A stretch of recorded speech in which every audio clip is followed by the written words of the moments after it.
Okay, so today we're going to try to talk about the patterns in ionic size. We got into making ions last time.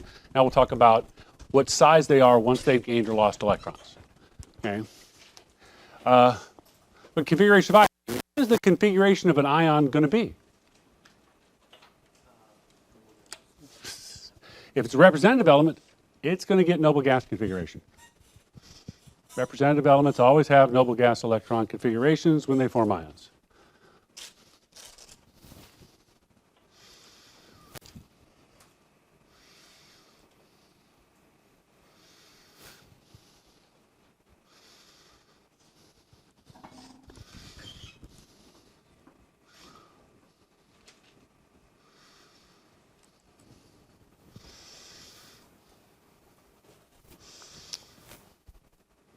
Okay.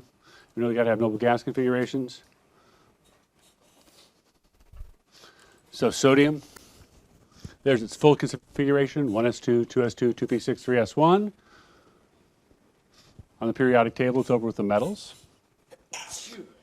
How could it look like a noble gas?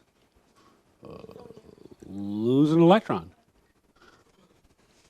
Forms 1 plus ion. So it looks like neon. So metals form ions with configurations of the noble gas before them.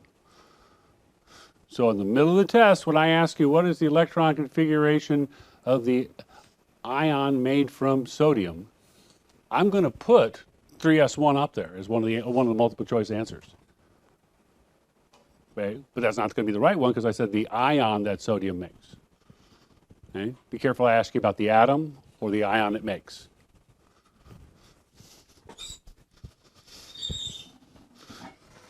So read those questions carefully because it's not a big deal. You know, you miss that word atom or ion, you're going to describe the wrong thing.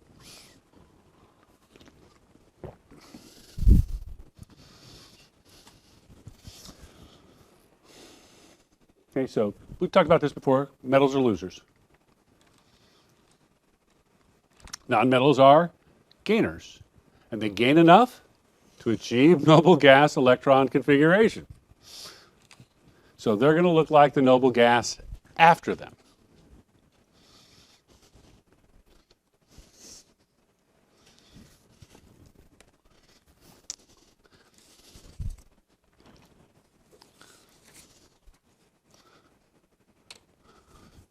So anions, negative ions, are always larger than the atom they come from.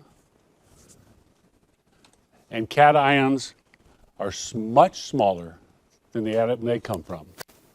As long as it's representative elements, it's not as big a difference for the for the transition metals. But if it's a representative, you're losing another energy level. Once we can predict easily, you're losing an energy level. So that's going to, and so that means you're going to end up smaller than the smallest one on the row above.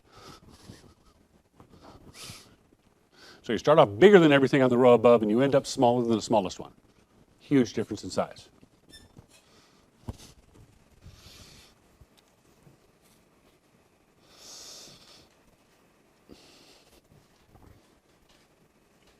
So that's where we left off with ions, right? So now let's talk about the trends, because our goal is to talk about trends in size. Here's the group trend. You didn't graph this one. Notice, in a group, they all form the same ion. That's why they have same chemical and physical properties lots of times. Well, that's why they're similar. They always form the same ion. Okay? What general trend can you see as you go down a group? Increases. Ions get bigger when you go down. Why? Oh, okay, so why? Well, cesium lost an energy level, right? So now it's at the same energy level that rubidium was at. But rubidium's not there anymore. Rubidium lost an energy level. So all of these are one energy level bigger. You say, but Mr. Green, you didn't draw hydrogen. Yes, I did. You just can't see it because I drew it to scale. Because what would a hydrogen ion look like? Well, a hydrogen starts off with 1 proton and 1 electron. It loses 1 electron. All you have left is the nucleus. And if the baseball field is this big, are you going to see the baseball? So I drew the hydrogen to scale. You can't see it. It's just too small. Which is why hydrogen ions are dangerous, because they can get in really close to stuff because they're small. And hydrogen ions are what acids make. It's the hydrogen ion that's causing the damage with acids. Okay? And it's dangerous because it's really small with a charge. So it can get up really close to something that's got a negative charge and start tearing it apart. Oh, it can. It can. It can do both. It can do both. It depends on who you put it with. If you put it with a gainer, it'll lose. You put a loser, it'll gain. Okay, so here's the periodic trend.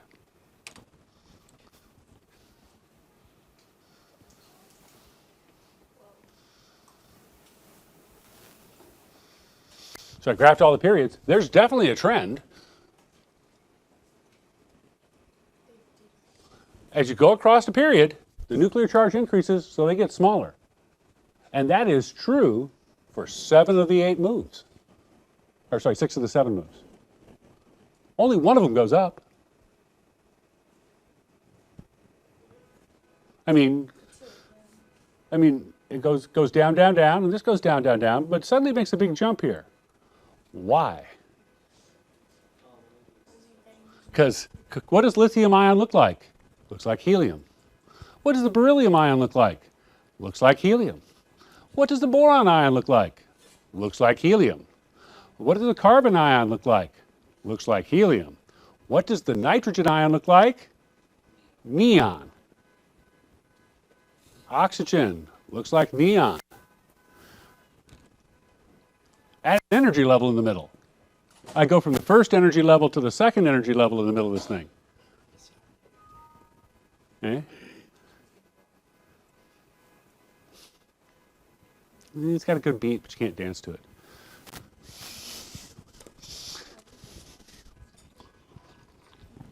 So there's a really big jump in the middle.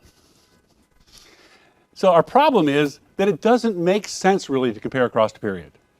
It's okay to compare the positive ones across the period and the negative ones across the period, but you don't want to go all the way across the period because we're comparing apples and oranges. We're comparing things that look like helium to things that look like neon. Right? So what we really want to compare is isoelectronic ions.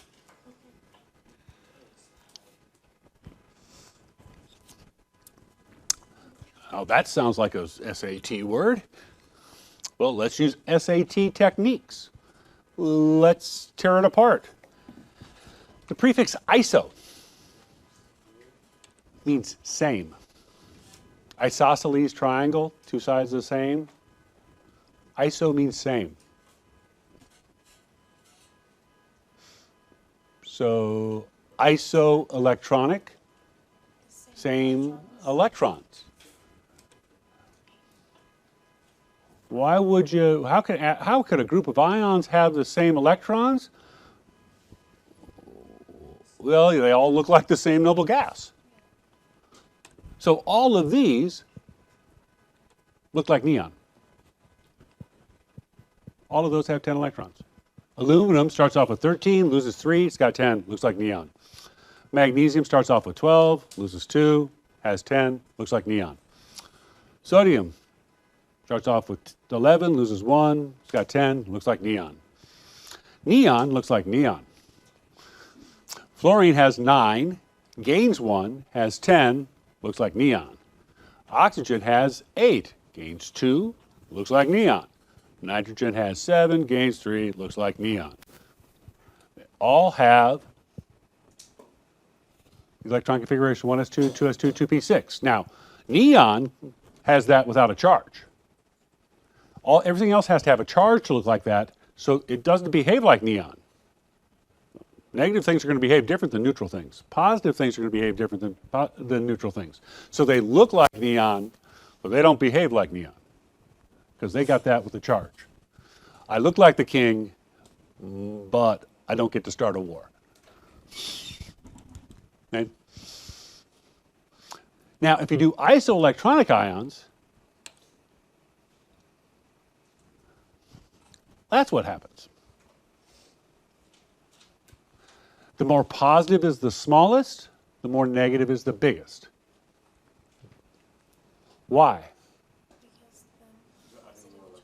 Oh, it's not about the electrons this time, because these all have 10 electrons. It cannot be about the electrons.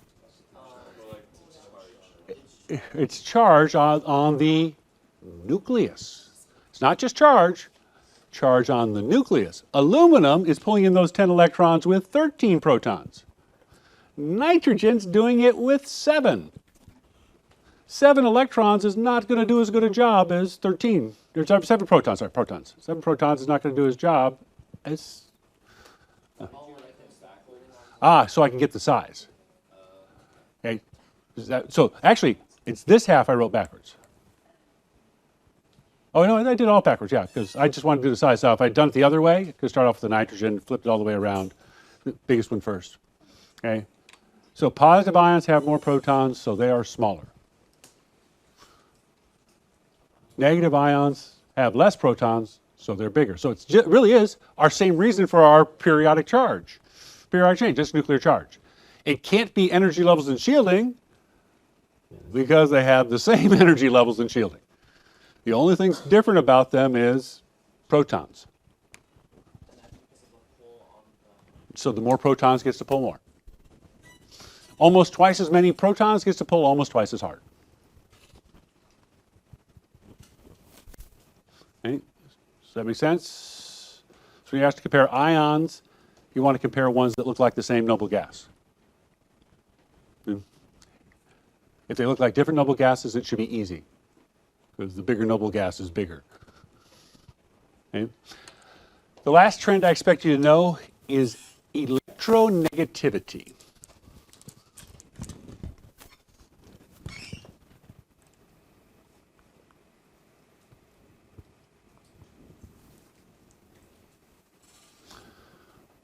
What did we write down as the definition of electronegativity?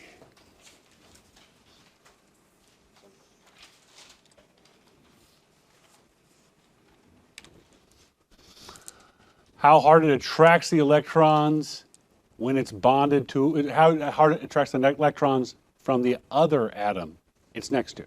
How hard it pulls on its neighbor's electrons. Not how hard it pulls on its own electrons, how hard it pulls on its neighbor's electrons.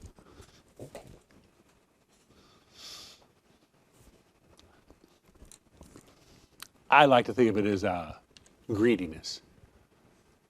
How greedy is it?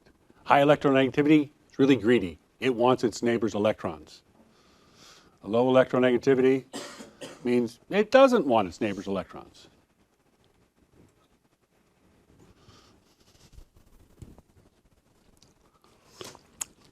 And by want, I mean able to pull on. They don't have a physical desire. There's no brain inside a proton.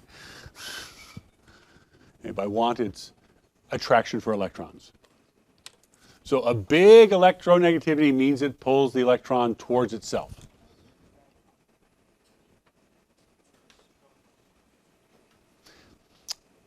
Let's share this. I'll keep it in my room. That's what I did with my little brother.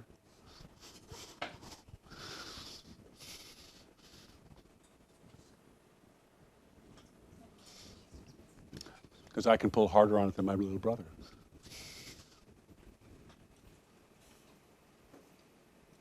Okay, so it's how hard it pulls on electrons, but on its own, its neighbors. But the same reasons are going to apply.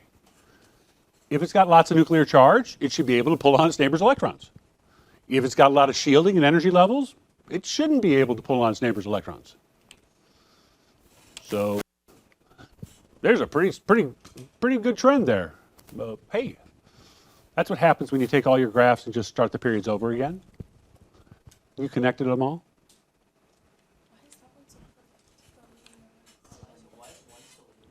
because it is that linear. The numbers are that close? The numbers are that they line up that well.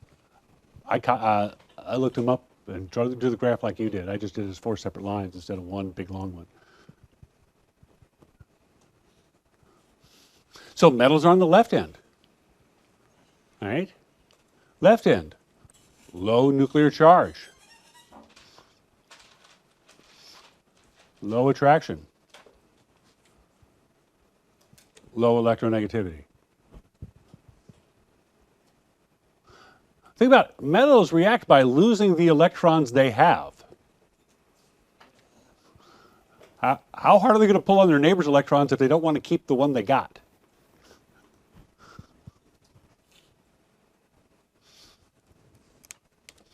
That'd be like you going up to your friend and say, hey, let me do your French homework too.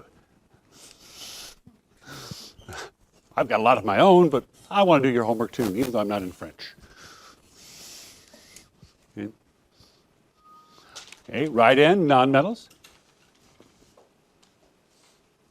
This is a period trend, so it's all about nuclear charge. High nuclear charge. Large attraction.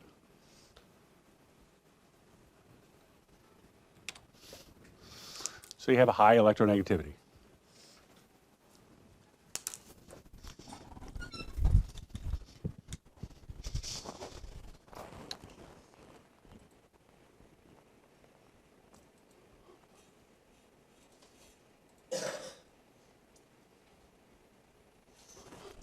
Okay.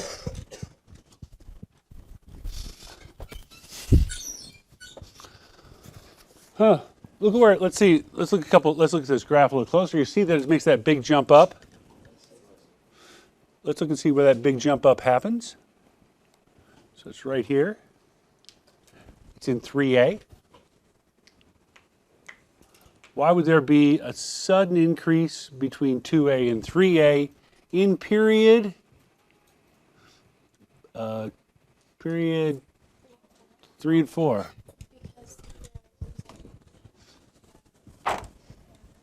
All of this, right? All of this is adding nuclear charge without adding shielding. Does that make sense? So if it adds nuclear charge without adding shielding, by the time you get to here, you've got more nuclear charge, so you get that big bump. Make sense? And so I just did, because we just did the representative elements, because they follow the pattern. The pattern is well represented. That's why we call them representative. Hey, but did you notice one other thing? There's no data for 8A. Because they don't want to do it. Yeah, they don't have. Yeah, okay. If they don't make compounds, what's their electronegativity? They don't have one. It's not 0. 0 means we measured it and it's not there. So that would be like asking, what grade did you get on your second calculus test? Most of you, the answer is not a 0, right? It doesn't make any sense. I've never taken calculus, so I can't have a score. Well, that's what electronegativity. If they don't make compounds, you can't measure their electronegativity. Now, I don't want to lie to you. There are a few that you can force to make compounds. Pretty unstable compounds. They can make them, though. But we're never going to predict them. Okay? I don't want to lie to you. We're just never going to try to predict them because you're never going to run into them because they're not stable. In what situation would you want to? And they don't follow all the rules everything else does. Hey, they have to do it a different way than we're going to talk about doing. Okay, group trend.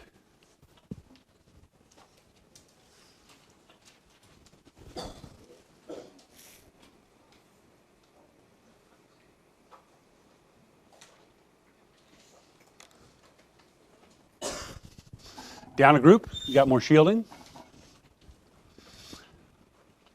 Down a group, you got more electrons. It's actually the more shielding, because more shielding is going to make you have less attraction for electrons.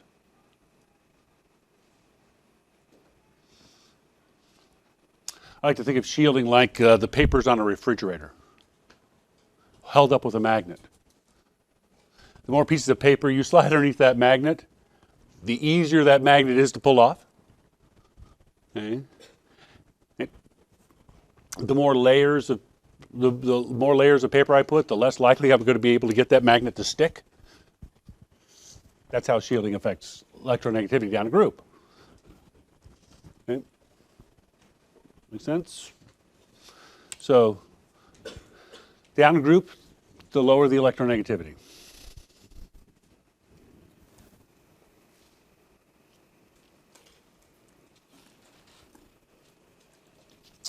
Oh, well, that's the fourth trend we said we were going to talk about. Those are the 4 trends I expect you to know. There is a 5th one in your book. Okay? It's called electron affinity. Okay? I don't expect you to know it but I do want to talk about it. Okay? I don't expect you to know the trend. Okay? It's the opposite of ionization energy. How much energy when you put an electron on an atom instead of take it off? No, forming an anion, forming a 1 minus ion.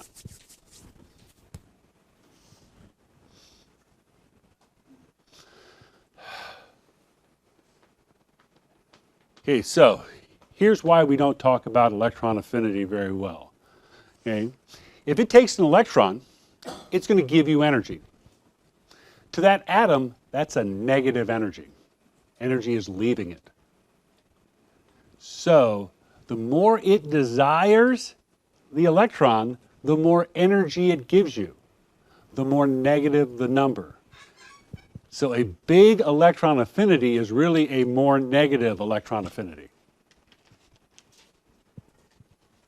Can you see why I don't want to talk about it that way? Something has the word affinity means desire for or attraction to. Okay? So electron affinity, the desire for an electron or the attraction to an electron.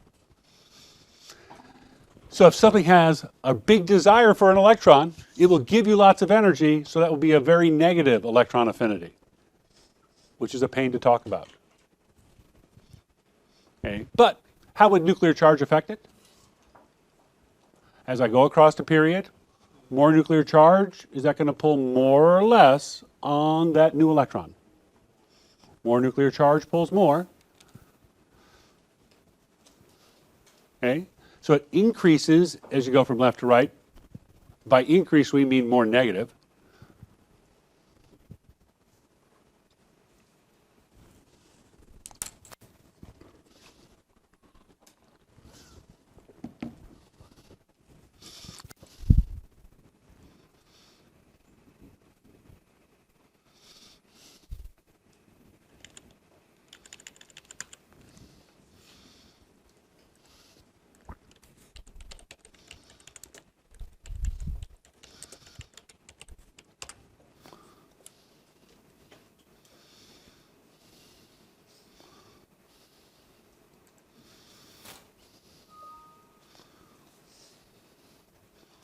Okay? So, and down a group, we worry about shielding, right? More shields would make that new electron less attractive.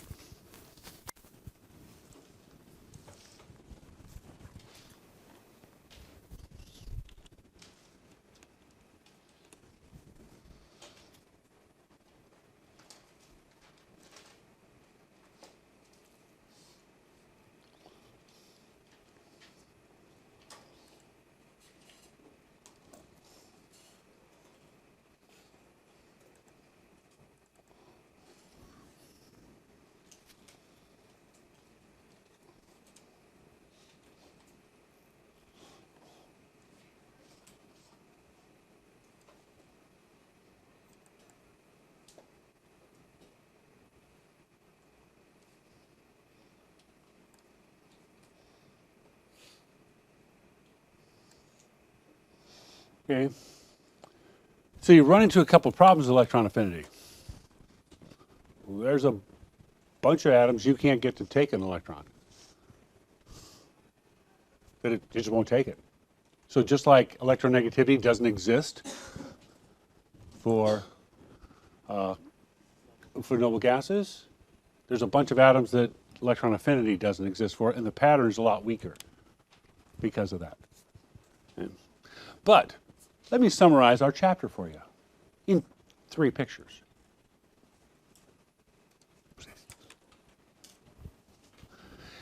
If you go up and to the right, ionization energy, electronegativity increase. Okay.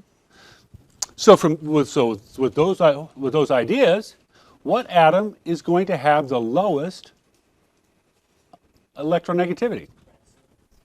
Francium. You would guess francium, and I would accept that as an answer. You're never going to see francium as the answer because there's never more than a gram of francium anywhere in the Earth. It's got a half-life of 20 minutes. And it's the K product of something else. So something falls apart, makes francium. That francium lasts half-life of 20 minutes into something else. So there's always about a gram. It's never the same gram. Does that make sense? Okay, so the one they experience is cesium, but okay. Which one would have the highest ionization energy? Okay, the highest ionization energy would be the top of the table or the bottom of the table? Top. Left or right? Right, so up and to the right, that would be helium, and that would be the highest ionization energy. Which one would have the highest electronegativity?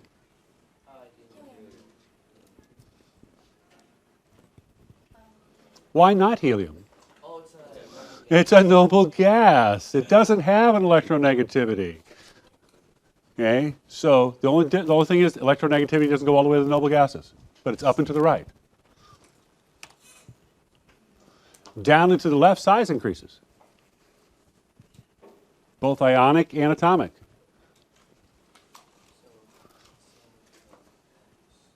So the largest atom you would guess would be francium, although we're never going to measure it.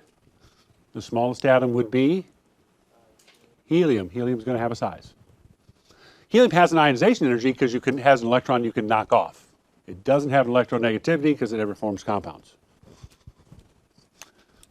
Now, my ionic size increase, I put 2 arrows. I put a break in the middle between nonmetals and metals because of that energy change. Right? Well, compare the things that look like neon to the things that look like neon, not the things that look like helium. And why?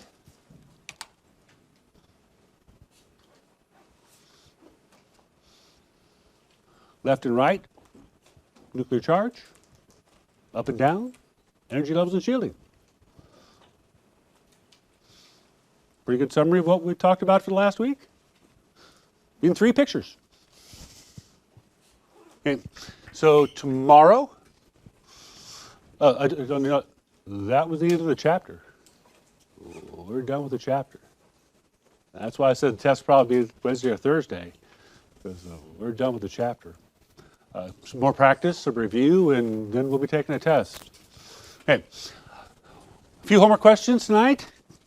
Got a quiz tomorrow on everything up through how to form ions, not ionic size, but how to form ions. Okay. Got a couple of short notes tomorrow, a quiz tomorrow, and some more practice. Have a good one.